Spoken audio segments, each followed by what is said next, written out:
आने वाला साल 2026 भारतीय राजनीति के लिए बेहद अहम होने वाला है।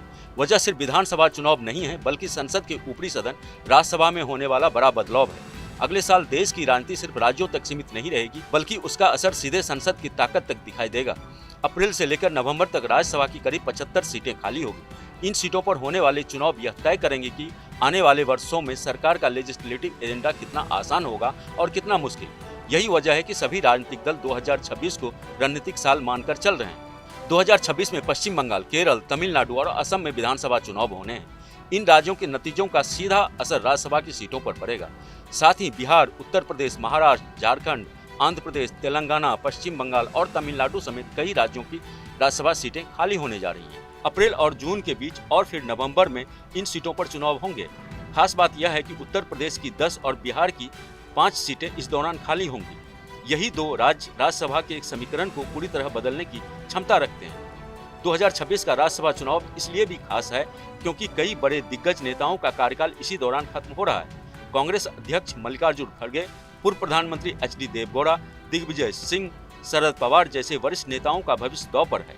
वहीं केंद्रीय मंत्री हरदीप सिंह पुरी, बी.एल. शर्मा, नवनीत सिंह बिट्टू और जॉर्ज कुरियन का कार्यकाल भी समाप्त हो रहा है। यह अभी साफ नहीं है कि इनमें से कितने नेता दोबारा राज्यसभा पहुंचेंगे और कितनों की जगह नए चेहरे संसद में एंट्री लेंगे। यही अनिश्चितता इस चुनाव को और रोचक बना रही है। फिलहाल राज्यसभा में एनडीए के पास 129 सीटें हैं, जबकि विपक्षी इंडिया गठबंधन के पास केवल 78 सीटें हैं। ऐसे में 2026 के चुनाव इस अंतर को कम भी कर सकते हैं और बढ़ा भी सकते हैं। बिहार की 5 सीटें 9 अप्रैल को खाली हो रही हैं। इनमें आरजेडी के प्रेम गुप्ता और अमरिंदरधारी सिंह, जेडीयू के हरवंश नारायण सिंह, केंद्रीय मंत्री रामनाथ ठाकुर और उपेंद्र कुशवाहा शामिल हैं। बिहार विधानसभा में एनडीए की हालिया मजबूत स्थिति को देखते हुए माना जा रहा है कि बीजेपी और जेडीयू 2-2 सीटों पर कब्जा कर सकते हैं। महाराष्ट्र में भी अप्रैल में 7 राज्यसभा सीटों पर चुनाव हो सकते हैं। यहाँ शरद पवार, प्रियंका चतुर्वेदी, केंद्रीय मंत्री रामदास अठावले का कार्यकाल खत्म हो रहा है। इनके अलावा मध्य प्रदेश, असम, अरुणाचल प्रदेश, मेघालय, मणिपुर, मिजोरम, उत्तराखंड, हिमाचल प्रदेश, राजस्थान और छत्तीसगढ़ की सीटें भी खाली होंगी। साफ है कि 2026 सिर्फ चुनावी साल नहीं, बल्कि संसद की दिशा तय करने वाला साल होगा। विधानसभा चुनाव के नतीजे और राज्यसभा चुनाव मिलकर यह तय करेंगे कि सत्ता पक्ष मजबूत होगा या विपक्ष को कोई नई संजीवनी मिलेगी।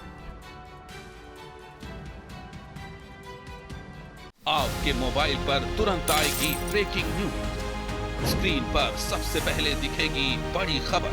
देश दुनिया की हर खबर एक जगह। अब आपके मोबाइल पर तुरंत फटाफट इंस्टॉल कीजिए न्यूज नेशन ऐप और रखिए खुद को अपडेट।